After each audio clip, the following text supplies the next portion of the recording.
Shalom y paz para todos, amén.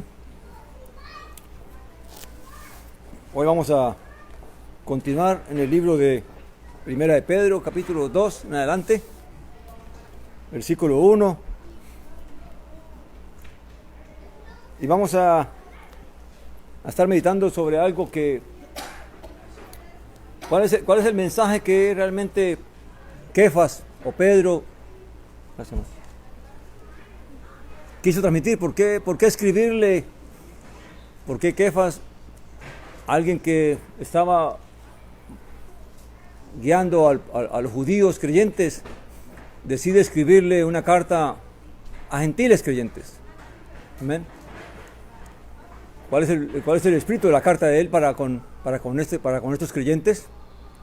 Y en ello vamos a descubrir que realmente la gran bendición que Kefas mismo viene a transmitir a aquellos gentiles que habían creído en Yeshua, el Mesías. ¿Y por qué es tan importante que él escribiera esta carta? Amén. Recordemos que el sábado pasado, habíamos hablado de que Pedro le dice a esta congregación o a estos gentiles creyentes en Yeshua el Mesías de que ellos han sido reengendrados por la palabra. Amén. Que es la palabra la que realmente ha creado en ellos este renacer. Dice que hemos renacido de una simiente incorruptible. Amén. Por lo tanto, si la simiente es incorruptible, si la semilla es incorruptible, la semilla que realmente crece en cada creyente, si esta semilla realmente crece en cada creyente, pues va a ser muy difícil que el creyente realmente se corrompa, porque la simiente no lo permite, permanece en él y lo mantiene incorruptible. Amén. Ahora, el detalle es si Pedro está hablando a aquellos que han sido reengendrados a través de esta semilla. Amén. Así que el resultado, el fruto se va a ver de quienes realmente fueron reengendrados por la palabra. Amén. Y uno puede ver de que, bueno, todo el mundo recibe la palabra, todo el mundo escucha la palabra, pero no todo el mundo le es concedido ser reengendrado. Amén. Así como toda mujer por naturaleza debería engendrar hijos, ¿verdad? Pero hay mujeres a quienes no se les concede, aun cuando tengan su esposo o sus relaciones, no se les concede. Amén. Hay tierra que, porque aun cuando es tierra, se tira semilla y no crece. Amén. Así que realmente el hecho de que una persona escuche la palabra no significa que ha nacido de arriba, amén, sino tienen que darse las circunstancias para que la semilla, la palabra, genere la vida en ese ser, amén. Y eso es algo que solo Dios conoce y sabe, y se va a demostrar en la vida de todos aquellos que decimos ser creyentes, amén. Por eso dice el Mesías que por el fruto los conoceréis. Ahí es que sabemos realmente quién realmente fue engendrado de nuevo y quién no. Amén. Quién es trigo y quién es cizaña. Amén. Luego dice que una vez que él ha hablado de esto, amén, empieza a decir, capítulo 2 de Primera de Pedro, versículo 1, desechando pues toda malicia y todo engaño, fingimientos y envidias y todas las maledicencias. Desead como niños recién nacidos la leche espiritual no adulterada, para que por ella crezcáis en salvación. Amén. Claramente, si hemos sido reengendrados a través de esta semilla incorruptible, pues lo obvio, lo natural es que comienza en nosotros un proceso de renovación y de transformación, un proceso de regeneración. Amén. Si la simiente realmente ha germinado en nuestra vida, en nuestro corazón, entonces claramente el cambio tiene que darse. Amén. Porque la semilla, la vida que viene en la semilla, el espíritu que viene en la semilla, va a hacer que nosotros comencemos un proceso de regeneración, de renovación y de transformación. Y por eso dice él, desechando pues toda malicia, quiere decir que Saulo lo dice en otros términos, ¿verdad? Dice, despojémonos del viejo hombre que está viciado con toda malicia y con toda maldad, y revistámonos de el nuevo hombre hecho conforme a la imagen de Yeshua el Mesías. O sea que el propósito de la semilla es generar una nueva criatura en nosotros, con los creyentes. Amén. Y que esa nueva criatura claramente va a tener que pasar por el proceso de despojarse de aquello que era del viejo hombre y revestirse del nuevo hombre. Amén. Ahora, ¿cómo va a suceder? Dice Pedro.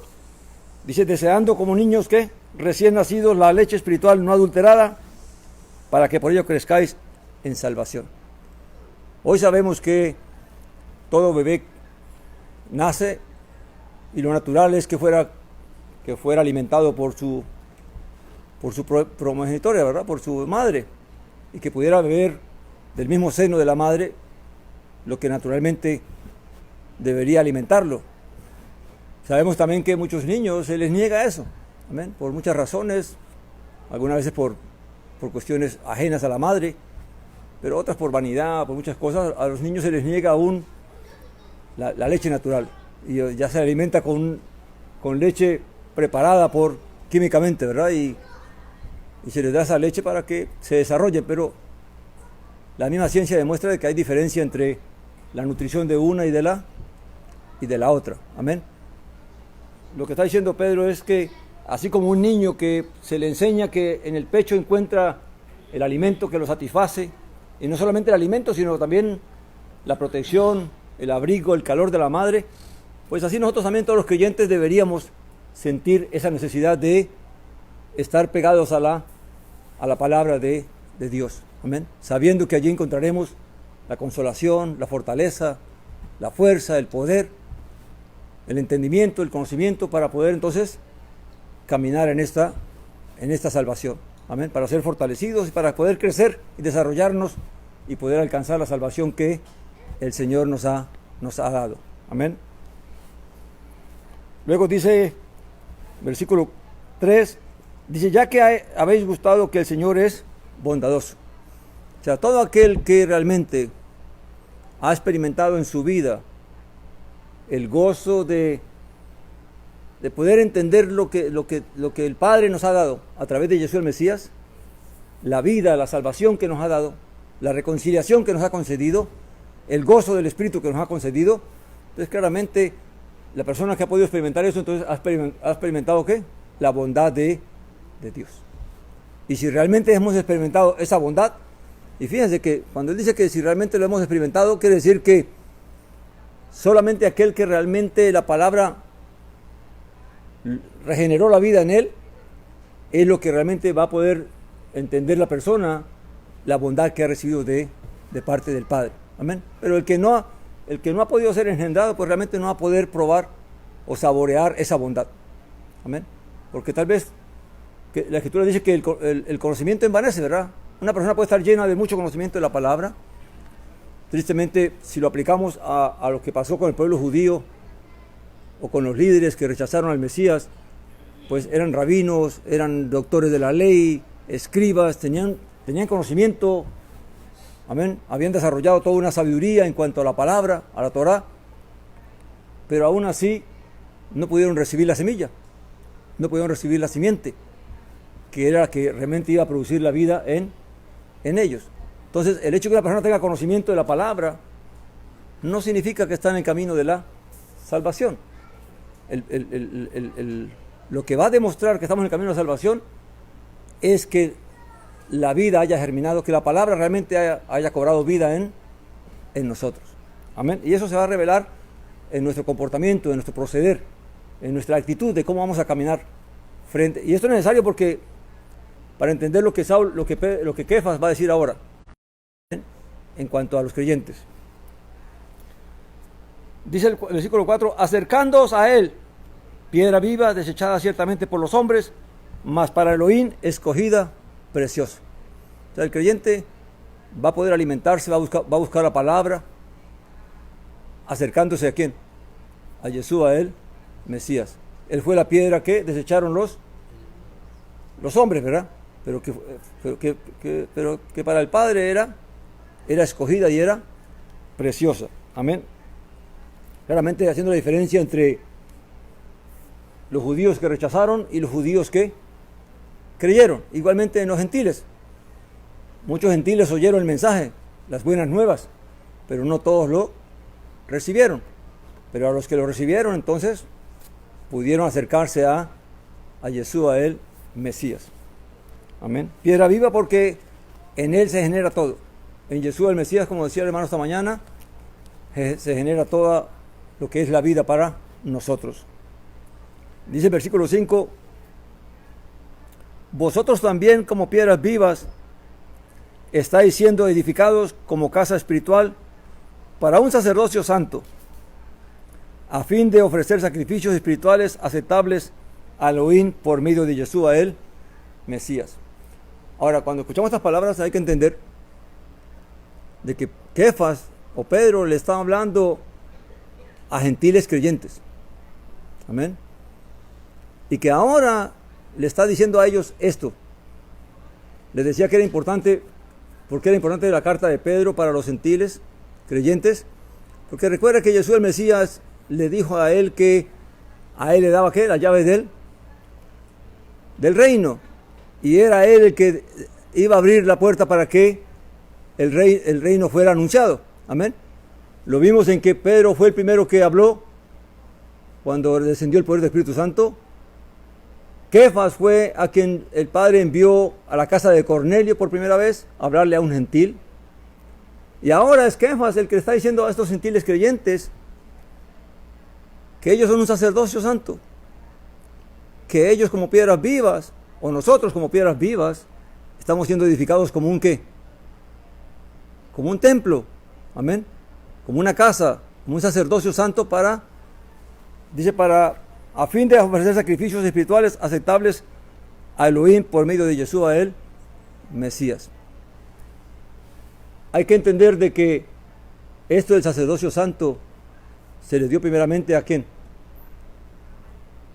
A Israel, amén, al Israel que salió de Egipto, y que allí se escogió a Aarón y a su descendencia para que fueran sacerdotes para el servicio de Elohim, amén.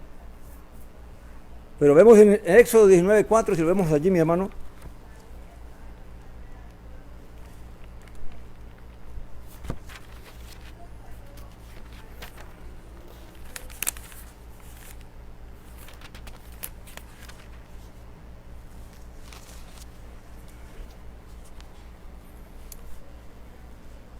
Dice el 4 hasta el 6, dice: vosotros mismos visteis lo que hice a los egipcios y cómo os levanté sobre alas de águilas y os he traído a mí. Ahora pues, si de veras escucháis mi voz y guardáis mi pacto, entonces vosotros seréis objeto de mi predilección entre todos los pueblos, porque mía es toda la tierra. Y vosotros me seréis un reino de sacerdotes y una nación santa. Estas son las palabras que hablarás a los hijos de Israel. Fíjense que esta fue la palabra que le dio el Eterno a Moisés para que le hablara a Israel, al pueblo que había salido de Egipto. Por eso es que le digo que la importancia de que sea Kefas el que diga estas palabras a los gentiles creyentes, porque lo que está diciendo es que las alas que Elohim extendió para sacar a Israel de Egipto, también esas alas son extendidas para las naciones, y todos los que crean en Yeshua el Mesías serán también cobijados bajo esas mismas alas. No es que los gentiles creyentes reemplazan a Israel, porque Israel es uno solo, amén, sino que los gentiles también son cobijados bajo la misma sala, bajo la misma sombra, y venimos a ser parte del Israel que Dios está llamando y escogiendo. Amén. Entonces, claramente los gentiles no tenían ninguna parte en lo que era la comunión con el reino de los cielos o con el Padre. Pero ahora, a través de Yeshua el Mesías, entonces son edificados como piedras vivas, dice, como casa espiritual. A Israel se le ordenó construir un tabernáculo. A Israel después se le ordenó, David quiso construir una casa, un templo, y Salomón la construyó. Y se construyó 2 veces, ¿verdad? La que construyó Salomón y la que construyeron después que vinieron de de Babilonia. Pero Yeshua Mesías dijo, he aquí uno más grande que el templo. Amén. Y ahora ya no se requiere un templo físico, sino que el Padre está construyendo su casa espiritual de todos los creyentes, tanto judíos como gentiles. Y ahora todos venimos a hacer casa espiritual de Elohim. Y somos llamados al sacerdocio santo para presentar sacrificios delante de Él. Ahora, esto es importante porque depende de cómo uno se vea, así uno también se desenvuelve. Si uno se ve como que, a veces veo que, o antiguamente, antes de que conociéramos, entendiéramos bien esto que Dios ha hecho, uno veía al pueblo judío que no es creyente, como que ellos eran el pueblo de Dios. Y uno se veía entonces ¿qué éramos nosotros? Si el pueblo judío que no es creyente es el pueblo de Dios, entonces ¿quiénes somos nosotros? Y lo que Kefas está diciendo, ustedes son los que han sido escogidos para hacer casa ¿qué? Espiritual, tanto de judíos como de gentiles. Amén. Y así tenemos que vernos. Fuimos llamados por la gracia de Dios, por la misericordia de Dios, por la fe en Jesús el Mesías, fuimos llamados a ser hechos piedras vivas como una casa espiritual para Elohim. Y somos sacerdotes, hemos sido escogidos como sacerdotes para presentar sacrificios. Ahora, ¿qué sacrificio presenta un sacerdote? En Romanos Pablo lo dice, ¿verdad? Capítulo 12, versículo 1, ¿qué dice él? Presentaos vosotros mismos como sacrificio vivo, santo, agradable a Elohim. Amén. O sea que nuestra propia conversión, mi hermano, esa transformación, esta regeneración que estamos viviendo nosotros, es lo que causa, es lo que ofrecemos. Ese es nuestro sacrificio. Morir a la carne, morir a las pasiones, morir a los deseos, morir al mundo, pero vivir para Elohim, vivir para el Padre. Presentarnos cada día delante de Él como agradables, siéndoles agradables, porque nuestra vida y nuestro testimonio pues les son agradables si nosotros realmente caminamos en lo que Él nos ha llamado a hacer. Amén. Así que el sacerdocio es interesante porque Kefas está hablando de sacerdocio. Y si uno piensa en sacerdocio, uno mira atrás al templo, que tal vez aún existía el templo, y allá en el templo estaban los levitas y estaban los sacerdotes. Y ahora Kefas le está diciendo a estos creyentes que ellos han sido escogidos para un sacerdocio santo. Ahora, ¿entendían los gentiles que iban a ir al templo allá a Jerusalén a poder servir a Elohim? No, porque está hablando de una casa ¿qué? Una casa espiritual. No tiene nada que ver con un edificio físico, sino que tiene que ver con nuestra propia comunidad y con nuestra propia vida. Amén. Dice, por lo cual contiene la escritura, versículo 6, primera de Pedro, volvamos allí. Dice, por lo cual contiene la escritura, he aquí pongo en Sión una piedra angular, escogida, preciosa, el que cree en ella no será avergonzado. Y aquí está recordando Kefas, o está trayendo a la memoria la profecía que se había hablado de lo que Elohim iba a hacer. Amén, que iba a poner una piedra en Sión, una piedra angular, una piedra escogida, y que el que creyera sería salvo, y el que no creyera, pues la piedra caería sobre él. Amén. Dice el 7, hablando de los que creyeron, dice, pero para vosotros, pues que creéis, Él es precioso, mas para los incrédulos, la piedra que desecharon los edificadores, esta vino a ser la piedra angular. Y claramente está hablando de lo que pasó con la mayoría del pueblo judío, ¿verdad? Que no creyeron en Él, lo desecharon, lo rechazaron como el Mesías, pero Dios lo hizo a Él la piedra angular de toda esta casa. ¿Amén? No de una casa física, no de un templo físico, sino de la casa espiritual que Él está haciendo de cada uno de los santos y de los redimidos. Amén. Dice, y piedra de tropiezo y roca de escándalo, porque tropiezan en la palabra, siendo desobedientes, para lo cual fueron también destinados.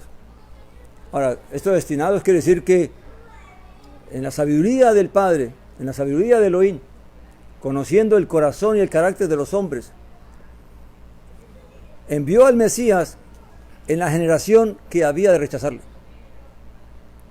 Amén. No es que Él les cegó a ellos para que no pudieran creer, sino que conociendo la generación, esa generación fue escogida para que en esa generación que había de rechazarle, el Mesías viniera. ¿Me están entendiendo el punto? El Padre sabe todo, ¿verdad? Y conoció a esa generación. Y en esa generación que sería dura de corazón, es que el Padre decide enviar a Jesús el Mesías, sabiendo que no todos iban a creer. Pero también preparando el camino para que todo lo que se había profetizado acerca de la vida del Mesías se pudiera cumplir.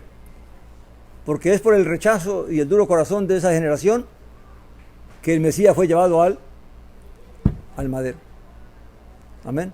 Y todo eso fue hecho bajo la sabiduría y el conocimiento previo de Elohim, que conoce todas las cosas. Por eso dice que fueron destinados para rechazar.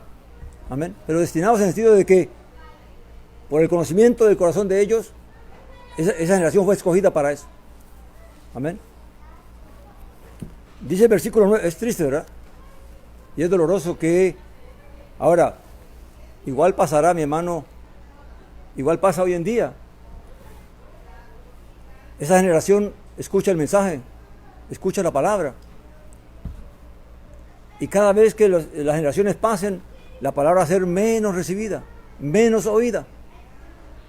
Amén.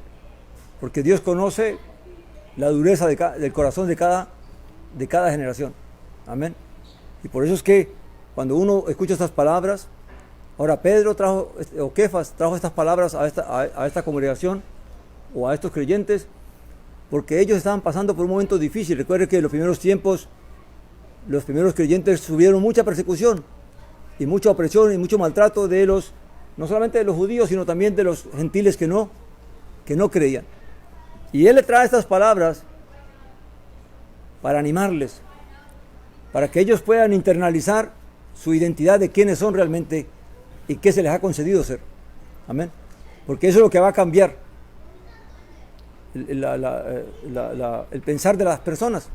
Una vez que tú te ves como lo que tú realmente eres, como lo que Dios te ha concedido, pues vas a pelear por tu bendición y vas a luchar.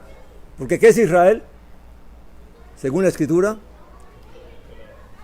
Israel es aquel que pelea con Dios y pelea con los hombres. Pero pelea por la bendición, se aferra a Dios por la bendición. ¿Cuándo le cambió Elohim el nombre a Jacob por Israel? Después que había peleado con Labán, ¿verdad? Cuando su conciencia lo llevó a portarse correctamente con Labán, aun cuando Labán lo robaba y lo engañaba. Pero él, conservando su conciencia, se mantuvo firme y no hizo ningún mal. Y después que terminó su proceso con Labán, su tío, se devuelve y ahora se encuentra le sale al paso un varón, un ser celestial. Y cuando él lo ve, empieza a luchar con él para que lo bendiga. Amén. Y ahí es que entonces Elohim le cambia a él el nombre y lo llama Israel, porque has peleado con los hombres y con Elohim y has vencido. Así que Israel es todo aquel que pelea con Dios, no para rebelión, sino pelea para que Dios le bendiga. No quiere soltarse hasta que Dios le bendiga. Todo aquel que ha nacido de nuevo, hemos de aferrarnos a Dios de tal manera de que no soltarnos hasta que Dios nos conceda su bendición. Y también tenemos que pelear con los hombres, porque tenemos que guardar por causa de nuestra conciencia nuestro comportamiento, que es lo que vamos a hablar ahora. ¿Cuál va a ser nuestro carácter, nuestra vida delante de los hombres? ¿Nos comportaremos como todo el mundo? ¿O por causa de la conciencia y de la honestidad tendremos que soportar muchas cosas, confiando en que, en agradar a Dios y en servir a Elohim? Amén.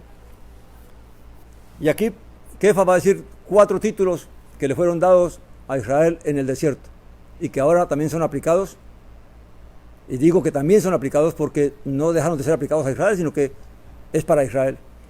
Dice, pero vosotros sois linaje escogido. Amén. Sacerdocio real, nación santa, pueblo por posesión, para que proclaméis las proezas del que os llamó de las tinieblas a su luz admirable.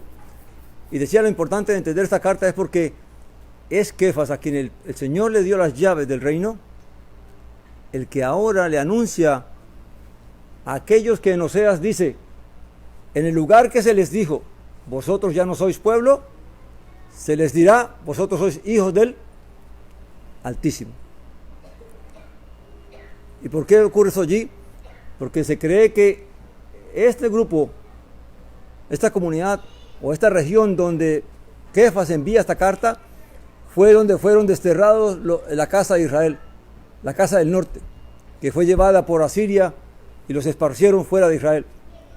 Y allí donde se les dijo después del destierro que ya no eran pueblo, que habían dicho, la tierra los había vomitado por su mal comportamiento, ahora allí Kefas les anuncia que ellos son ¿qué? Linaje escogido, sacerdocio real, nación santa y pueblo adquirido por Elohim. Las mismas palabras que Moisés les dijo a Israel en el desierto. Acompáñenme un momento a Deuteronomio 4:20. Ya leímos el Éxodo 19, ¿verdad? Deuteronomio 4:20.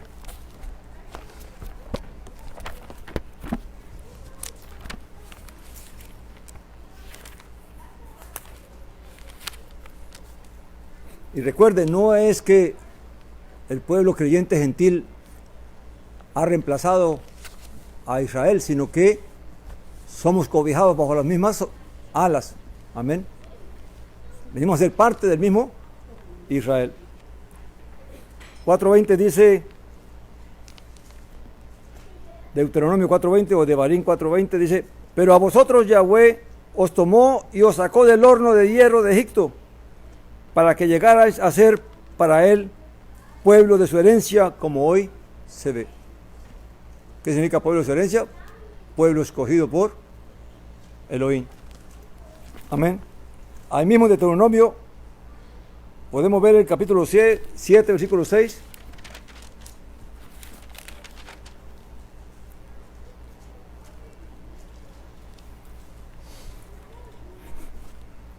Siete, 6 dice, porque tú eres un pueblo santo, consagrado al Eterno tu Elohim. A ti te escogió el Eterno tu Elohim para que seas pueblo de su personal propiedad entre todos los pueblos de la tierra. Amén. ¿Qué es lo que Pedro dice aquí? Que somos nación santa, linaje escogido, amén, pueblo adquirido por Elohim. Y tenemos también el 26:18, perdón, el 14:2.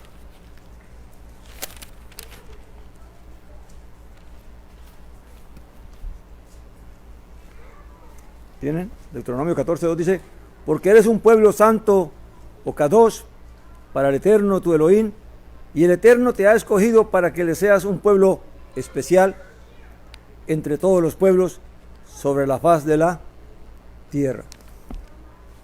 Claramente que nosotros estamos leyendo solamente el versículo que habla de la identidad que Moisés transmitió a Israel en el desierto, ¿verdad? Pero no estamos leyendo el compromiso que ellos tenían. Amén. Porque en cada palabra que Moisés dijo de la identidad del pueblo, también se le decía las responsabilidades que tenían como pueblo. Y es lo mismo que Pedro va a hacer aquí. No solamente nos va a decir quiénes somos delante de Elohim, o qué hemos venido a hacer por la gracia, por la misericordia del Padre y por la gracia del Mesías, sino que también ahora se nos va a decir cuál es nuestra responsabilidad. Amén. Y lo primero que nos dice es que para que proclaméis las proezas del que os llamó de las tinieblas a la luz. Primero se nos dice que somos un sacerdocio santo, pero para que ofrezcamos sacrificio, ¿verdad? Y ahora se nos dice que somos un pueblo escogido, un linaje escogido, una nación santa, para que anunciemos o proclamemos las proezas de Elohim. O sea, para que demos testimonio del amor de Dios, de la misericordia del Padre. Amén. Y de todo el poder que Él ha derramado a través de Yeshua, el Mesías. O sea que somos llamados para ser testigos de Él, de su obra y de su gloria. Amén. Versículo 10, que es lo que confirma lo que estamos hablando, dice: los que en un tiempo no erais pueblo, pero ahora sois pueblo de Elohim. Los que no habíais alcanzado misericordia, pero ahora habéis alcanzado misericordia. Amén. Realmente todos los gentiles, incluyendo los israelitas del reino del norte, que habían sido sacados de la tierra de Israel, habían perdido la identidad de pueblo y ahora eran gentiles también. Por lo tanto, por eso dice aquí que en un tiempo no eras pueblo, pero ahora sois pueblo de Elohim. No dice que sois el pueblo de Elohim, sino que sois pueblo de Elohim. Quiere decir que todos juntos, tanto judíos como los israelitas que permanecieron fieles en el primer pacto, todos ellos vendremos a ser un solo pueblo. Amén. Versículo 11. Ya pasan los gozosos y ahora vienen los comprometidos. Amén. Amados, os ruego como extranjeros y peregrinos que os abstengáis de los deseos carnales que batallan contra el alma. Amén. Ya Kefas les dice: mira, esto es lo que son. Esto es lo que el Padre les ha concedido. Amén. Ya no sois extranjeros ni peregrinos. Pero ahora tenemos la conciencia de que no somos extranjeros ni peregrinos. Decíamos que cuando una persona se ve a sí mismo como es, así mismo se comporta. Si uno no se ve como esto que dice aquí la Escritura, pues no me voy a comportar como ellos. Amén. Y esto es lo que hace la diferencia de cómo un creyente que realmente ha sido regenerado, realmente se va a ver.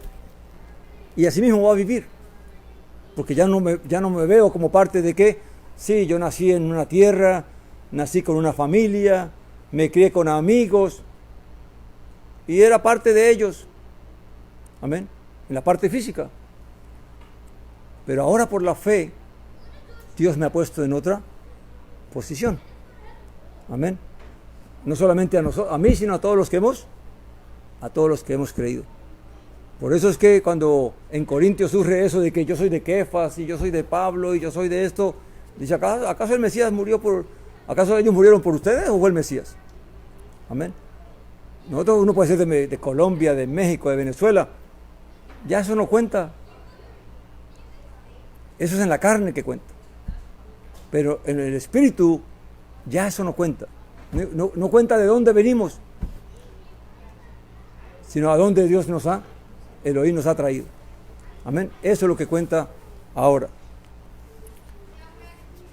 Que os abstengáis de los deseos carnales que batallan contra el alma. Cuando una persona va de vacaciones a un lugar, a otro país, no se pone a comprar muebles, ni a comprar cosas para acomodarse allá, ¿verdad? Porque claramente él sabe que está de qué, de vacaciones. Si compra algo, no lo va a comprar para dejarlo allá. ¿Lo compra para qué? Para llevárselo a su casa. Pues así pasa cuando nosotros somos conscientes de que no somos de este mundo. ¿Para qué acomodarnos tanto en esta vida? Si sabemos que no es este nuestro lugar, sino que deberíamos bien pensar que todo lo que consigamos sea ¿para qué? Para podérnoslo llevar. Aunque dice un dicho por ahí que los muertos nada se llevan, ¿verdad? Y aún la Escritura lo dice. Físicamente nada nos podemos llevar, pero espiritualmente podemos llevar muchas cosas, que es lo que realmente al final cuenta. Amén.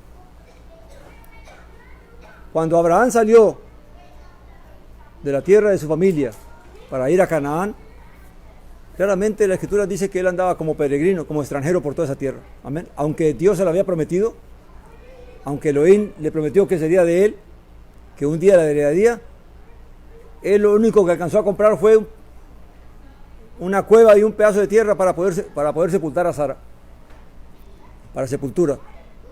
Pero no compró más tierra para él acomodarse o asentarse allí, sino que caminó por toda esa tierra de lado a lado. Amén. Porque no buscaba acomodarse allí.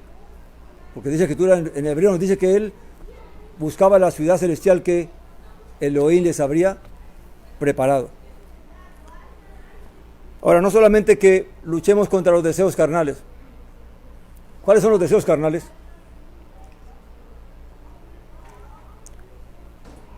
En el libro de Gálatas, Saulo nos da una lista de 7 cosas, creo que son.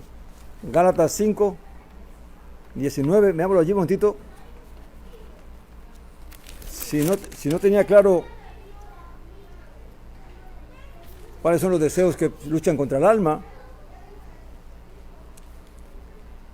dice el 19, Gálatas 5, 19, dice, y evidentes son las obras de la carne, las cuales son fornicación, impureza, lascivia, idolatría, hechicería, hostilidades, contiendas, celos, enojos, rivalidades, disensiones, herejías, envidias, borracheras, orgías y cosas como estas. Ahora, claramente entre todas estas luchas hay unas que ofenden a Dios y otras que ofenden al prójimo. Amén. ¿Cuáles son las que ofenden a Dios? La idolatría, la hechicería, en cuanto al mandamiento de amar a Dios, ¿verdad? La impureza. ¿Y cuáles son las que ofenden al prójimo? Las contiendas, los celos, las envidias, los pleitos, las rivalidades. Amén. Los odios, las avaricias, las codicias, las ambiciones. Todo esto es parte de aquello que batalla contra nuestro propio ser. Amén. Si hay algo que el creyente tiene que batallar es con su propia carne. Amén. Porque a medida que deje que la carne se fortalezca, va a ser tropiezo para nuestras vidas. Recuerde, el Padre nos liberta por la fe en Jesús el Mesías del poder del pecado. Pero mantener esa libertad es obligación nuestra. Y para poder ser libres y no volver a caer en esclavitud, tenemos que no ser vencidos por el mal ni por nada. Porque dice la Escritura que todo aquel que es vencido de algo se hace esclavo de eso. O sea que si yo dejo que la avaricia se apodere de mí, me hago esclavo de la avaricia. Si yo dejo que la envidia se apodere de mí, me hago esclavo de la envidia. Cualquier cosa que yo deje en mi vida y la practique, al final termino siendo esclavo de ello. Amén. Por eso es que no, en otra parte dice Pedro que hay muchos que hablan de libertad cuando ellos mismos son esclavos. Amén. Uno puede hablar del Mesías y hablar de la palabra y hablar de Dios, pero ser esclavo de avaricias o de vanidades o de vanaglorias. Y habla uno de Dios. Amén. Mantenerse libre es nuestra consigna. Mantenernos libre es nuestra responsabilidad. Amén. Ya el Señor nos liberó, pero ahora, ¿sabe qué? Camina en tu libertad. Y guardémonos de llegar a ser esclavos. Por eso es que aún en las cosas que son lícitas, uno debe cuidarse, ¿verdad? Que dice Saulo, dice la Escritura que todo me es lícito, pero yo no me dejaré esclavizar de nada. Porque aún las cosas lícitas te pueden esclavizar. Amén. Y todo lo que uno practique, y todo lo que lo venza a uno, ¿cómo es vencerlo? Todo aquello que me domine, que yo haga porque es que no tengo poder para dejar de hacerlo, claramente, entonces he sido vencido por él. Por eso que yo practico o hago. Amén. Que es en contra de Elohim y del prójimo. Amén. Y aquí va a hablar más específicamente en cuanto al comportamiento nuestro en este mundo, frente a aquellos que nos rodean. Dice el versículo 12, capítulo 2, 12, dice: manteniendo digna nuestra manera de vivir entre los gentiles no creyentes, ¿verdad?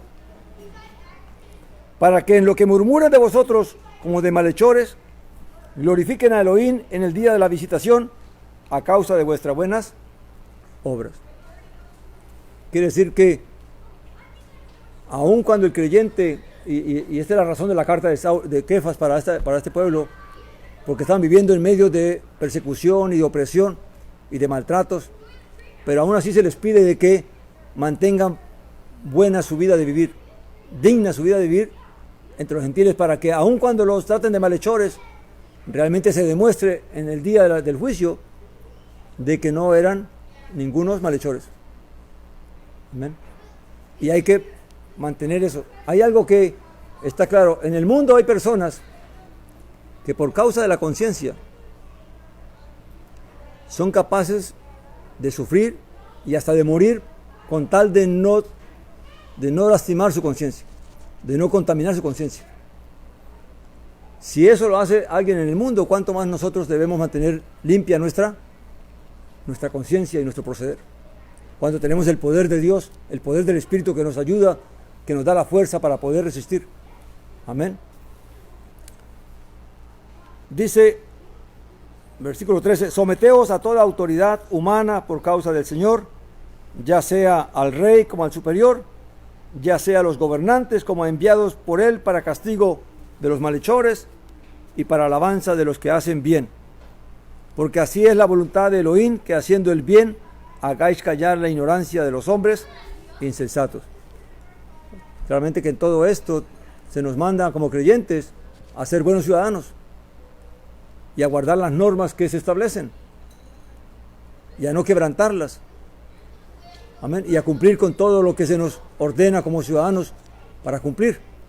Amén. Recordando que, excepto aquello que vaya en contra de lo que está establecido para con Dios, como ir a adorar ídolos o hacer idolatría o cualquier otra cosa que se nos exija que viole el mandamiento del amor a Dios y del amor al prójimo, ¿verdad? Pero en todo lo que es para el bien de toda la comunidad, nosotros deberíamos ser los primeros en obedecer y en guardar. Amén. Dice, como libres, pero no como teniendo la libertad por capa de malicia, sino como siervos de Elohim. Alguien podría decir que ahora porque es libre puede hacer de todo. Amén. Y esto aplica para, hablando de aquellos que a veces traen el tema de la gracia y de la Torá, que ya no estamos bajo la Torá, sino que estamos bajo la gracia. Amén. Y entonces, queriendo vivir en esa supuesta libertad, creemos que podemos violar la misma Torá. Amén. Cuando en realidad la Biblia dice que aún las cosas legítimas, a uno debería guardarse uno. Ahora, si uno debe guardarse de lo legítimo, de lo que es permitido, ¿cuánto más debería uno guardarse de lo que Dios establece que no se debe hacer? Amén. Pero la libertad es el hecho de que no estamos sometidos a una lista de mandamientos, sino que estamos sometidos a dos mandamientos: el amor a Dios y el amor al prójimo. Y el que los cumple, dice, ha cumplido toda la Torah. Porque si usted examina esos mandamientos, ahí incluye todo. Amén. Y aún más, no solamente eso, sino que va mucho más allá de lo que la Torah exige. Amén. Ya hablamos de que la Torah, muchos enseñan que son 613 mandamientos. Pero realmente, a partir de que el Mesías, de que la ley de sacerdocio cambió, muchos mandamientos han dejado de ser. Amén. Y aún los mismos judíos entienden que en realidad hay 270 mandamientos que un judío debería cumplir. Porque hay 99 más, que son 369 que se pueden cumplir, 100 que se pueden cumplir circunstancialmente. Como un ejemplo así, ¿verdad? Digamos que si un judío no tiene casa, pues no puede cumplir el mandamiento que dice que todo aquel que tenga una casa con terraza debe construirle un barandal. Si tú no tienes casa, pues no la puedes. No vas a construir un barandal, así que no cumples el mandamiento, ¿verdad? Pero si consigues una casa y tiene terraza, tienes que hacerle ¿qué? Un barandal para que nadie se caiga allá. Amén. Y de ahí uno ve que hoy en día las leyes, muchas leyes que existen, tienen que ver con protección. La ley de Dios nos dice que hay que ponerle ventanas rejas de seguridad a las ventanas para que los niños no se caigan. Pero claramente por protección a los niños y por amor al prójimo, hay que ponerle rejas para que los niños no se caigan. Entonces muchas cosas que hoy el mundo ha implementado vienen del principio de protección que Dios estableció. Amén. Entonces hay cosas que ahora eso no está en la Torah, pero claramente se hace porque si tú eres creyente, o aún si eres judío, y la ley ordena que hay que poner rejas para niños en el apartamento, y tú tienes un apartamento y lo rentas, y no le pones reja, ¿qué va a pasar? Pues estás violando la ley. Y por ende estás violando la ley de Dios. Amén, porque no estás cuidando de la vida del prójimo. Entonces, ¿me entiendes cómo las cosas se relacionan entre sí? Si uno las examina poco a poco, uno va viendo que todo se relaciona con que aún las mismas leyes que se establecen, porque las leyes que se hacen es para protección de toda la comunidad, para el bien de la comunidad. Y uno debería también estar atento a ellas. Amén. Entonces nosotros, aunque no estamos guiados por 613 mandamientos, sino que estamos guiados por la ley del Espíritu, que cubre mucho más allá, entonces claramente somos libres, pero libres para hacer conforme a lo que es bueno y a la voluntad de Dios, pero no es para hacer lo que uno le plazca y le parezca que es bueno. Amén. Porque aún todo lo que Dios mandó, uno debería meditar bien en ello. Hay mucha gente que desobedece, no tiene en cuenta el comer animales, y ahí tenemos el resultado. Dios manda que no comamos ciertos animales y la gente lo hace, ¿y qué pasa? Ahí vienen los virus y viene un montón de enfermedades, y ahora todo el mundo padece y todo el mundo sufre. ¿Por qué? Porque los hombres desechan el consejo de Dios. Amén. Entonces, no vamos ahora a culpar a nadie, pero porque todos participan de lo mismo. Amén. Después andamos quejándonos que por qué nuestra salud está mala y que por qué estamos tan mal, porque claramente creemos que lo que Dios dice lo dice por molestarnos nomás. Dice, como libres, pero no como teniendo la libertad por capa de malicia, sino como siervos de Elohim. Honrad a todos. Y honrar a todos, esa palabra en ese tiempo sí que era importante. Tal vez hoy en día no tanto. O sea, en el sentido de que la condición social de aquella época era muy diferente. En aquella época se cree que habían más de 600 millones de esclavos en el Imperio Romano. Y los esclavos no eran vistos como personas, sino como cosas. Porque la ley romana no protegía en nada a un esclavo. El amo podía hacer lo que quería con él, y la ley romana no regía ninguna conducta para el esclavo, excepto el que tenía que someterse a su amo. Pero cuando Kefas dice aquí, honrad a todos, significa que en el Evangelio, en la fe, no hay judío, ni hay gentil, no hay libre, ni hay esclavo. Todos valemos lo mismo delante de, aún las mujeres. ¿Por qué dice que no hay mujer y no hay hombre? Porque en aquella época también la mujer era relegada. Amén. Y no era valorada igual que se valoran los hombres. Entonces, cuando él dice que honremos a todos, significa que la vida de todos vale. Hoy en día, ¿qué no se honra? Hay gente que menosprecia a otro porque es diferente color o diferente religión. Amén. Hasta hace poquito había esclavos en esta nación. Amén. No tenían derechos tampoco. Gracias a Dios todo eso ha cambiado. Pero hoy en día se menosprecia la vida. Hoy en día los hombres deciden si un feto debe morir o no debe morir. Amén. Y no se honra la vida, sino que se honra más la libertad del ser humano, los derechos del ser humano. Pero no se honra la vida. Amén. Dice, honrad a todos, amad a la hermandad. Está hablando de la comunidad creyente. Amén. Se nos manda a amarnos unos a otros. Temed a Elohim, honrad al Rey. Los criados, versículo 18, sométanse con todo temor a los amos, no solo a los buenos y apacibles, sino también a los de áspera condición. Porque esto merece aprobación si alguno por causa de la conciencia ante Elohim soporta aflicciones padeciendo injustamente. ¿Qué pasa cuando nos toca trabajar con alguien que no nos trata bien, o que nos menosprecia, o que nos ve como solamente como algo útil para servirle, pero no nos ve como un ser humano? Amén. Y a veces algunos cuentan con la buena suerte de que les toca un buen patrón, un buen amo, pero aún así se corre el peligro de que aún nosotros mismos tengamos empleados y los veamos como eso, como empleados y no como seres humanos. Amén. Y esta sociedad consumista hace que el ser humano se vea como un producto y no como un ser humano. Porque todo lo que importa es cuánto produces y cuánto haces. Si rindes o no rindes. Si no rindes, te vas. No importa si tienes familia, si tal vez no tienes, si estás enfermo o no tienes las capacidades para hacer. No, tú no sirves. Te vas. Y despedimos a la persona, ¿por qué? Porque no cumple las expectativas o porque no nos conviene, no nos sirve. Y no tenemos en cuenta de que es un ser humano que también necesita un sueldo, un salario para alimentar su familia, y los despedimos. Amén.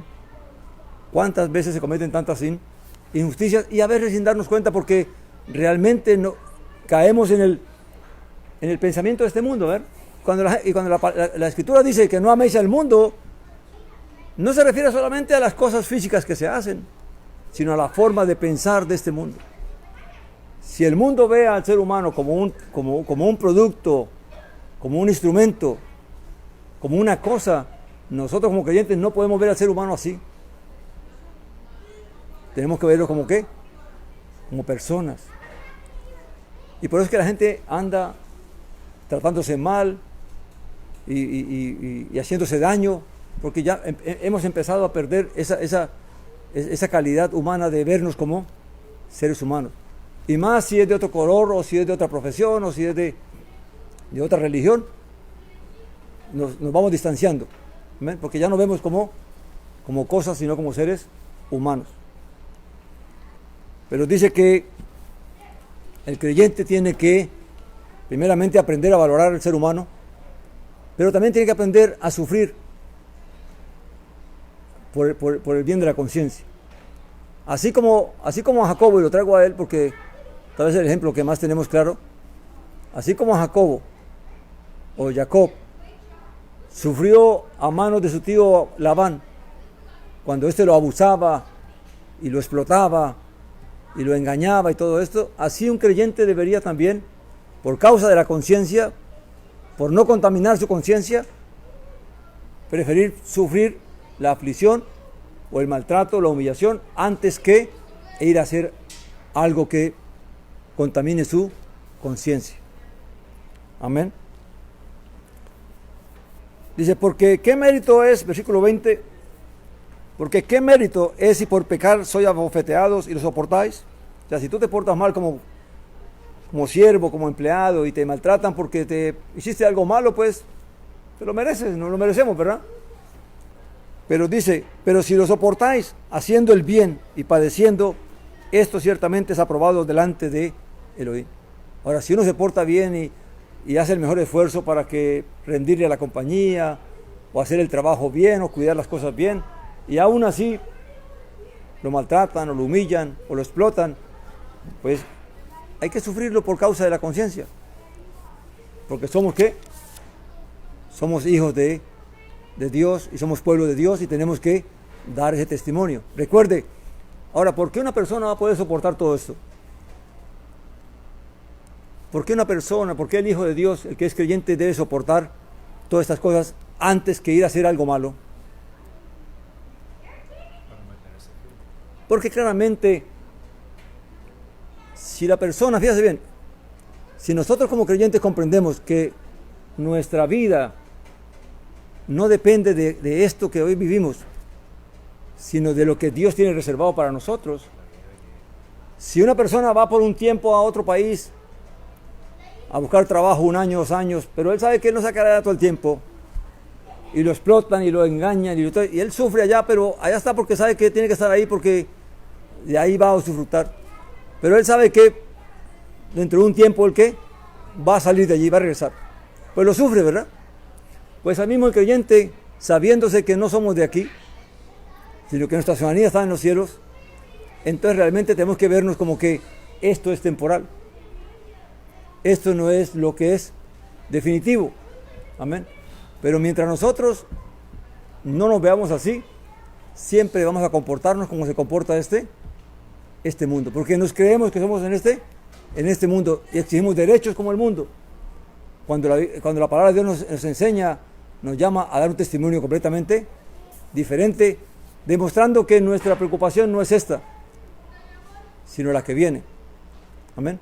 Porque el creyente cuando muere, no muere, sino que el creyente cuando cesa, ¿qué es lo que muere? Esta caparazón, esta tienda tiene que desaparecer para que podamos recibir una tienda nueva. Y así hay que vernos. Esto es temporal, esto es terrenal, esta tienda tiene que pasar para que podamos recibir la tienda que es definitiva. Amén. Por eso a Israel se le mandaba a guardar los tabernáculos, ¿verdad? Porque el tiempo del desierto era temporal. Amén. Pero no lo vemos así. Dice, porque para esto fuiste llamados, versículo 21. Pues también el Mesías padeció por vosotros, dejándoos ejemplo para que sigáis sus pisadas. Y aquí Pedro va al ejemplo más grande que tenemos. ¿Estás cansado de sufrir? ¿Estás aburrido en tu trabajo porque te maltratan, porque te ofenden, porque te menosprecian? Pues cuando eso suceda, ¿qué tenemos que hacer? ¿A quién hay que mirar? ¿A quién hay que recordar? A Yeshua, a él, Mesías. Dice, el cual, versículo 22 dice, pero en el 21 repetíamoslo, porque para esto fuiste llamados, pues también el Mesías padeció por vosotros, dejándoos ejemplo para que sigáis sus pisadas, el cual no hizo pecado ni fue hallado engaño en su boca, pero cuando era maldecido, no replicaba con una maldición, padeciendo, no amenazaba, sino que se encomendaba al que juzga justamente. Él mismo llevó nuestros pecados en su propio cuerpo sobre el madero, para que nosotros, habiendo muerto a los pecados, vivamos para la justicia. Por sus heridas fuisteis sanados, porque erais como ovejas descarriadas, mas ahora fuisteis devueltos al pastor y guardián de vuestras almas. Alguien podría decir, no, pero es que Yeshua sabía que él era el Hijo de Dios. Amén. Pero claramente lo que Yeshua tiene en mente es que su vida física era temporal. Y él no estaba buscando lo temporal. Él estaba buscando ¿qué? Lo eterno. Y por eso, aunque padeciera y sufriera, tenía que hacerlo porque tenía que dar testimonio del Padre y del mensaje que el Padre le había dado. Así que, si un creyente realmente no ha sido regenerado de nuevo y no puede entender esto, no va a poder entender esto y no va a poder vivir esto. Porque tendrá el deseo de vengarse, tendrá el deseo de desquitarse, tendrá el deseo de demandar. Amén. Tendrá el deseo de hacer maldad, porque es injusto. Amén. ¿A quién le gusta padecer injusticias? A nadie. Pero el creyente tiene un llamado, y es a dar testimonio de que somos extranjeros y peregrinos en esta vida, que no es esto lo que nos interesa. Amén. Claramente estamos en el mundo y caminamos en el mundo conforme Dios nos ha concedido caminar, pero no comportándonos como el mundo. Recuerde, cuando el llamado se nos dice que no améis al mundo, no se refiere solamente a las fiestas y a la bebida y al comportamiento físico del mundo. Es a no comportarnos como el mundo se comporta, como el mundo piensa. Si una persona del mundo, su patrón lo ofende, lo más seguro es que va a buscar vengarse, va a buscar desquitarse. Si no lo hace delante de él, lo hace con el material, o con el trabajo, o con lo que lo hace de mala gana, o con lo que sea. Va a querer quemar tiempo, aunque le paguen el tiempo, no trabaja, porque lo que le importa es que le paguen el tiempo. Y todo lo que usted ve hoy en día que el mundo hace, de eso que tenemos que cuidarnos, de ese comportamiento, de que nosotros no seamos iguales como se comporta el mundo. Amén. Porque para eso fuimos, ¿qué? Llamados. Y si a eso le agregamos todo el mal que podemos sufrir de parte de aquellos que nos rodean, que no son creyentes, somos llamados a ser mansos y humildes y a confiar no solamente ¿quién? En el Padre, a pedirle al Padre que nos dé la fuerza del poder del Espíritu para poder soportar y poder vivir como es digno de nuestro Señor. Amén. No sé si lo comprendieron, mi hermano, pero todo depende de lo que uno se ve a sí mismo. Si no nos vemos como hijos de Dios y como llamados a dar testimonio, claramente entonces nos comportaremos como el mundo se comporta. Amén. Que el Señor nos ayude, mis hermanos. Amén.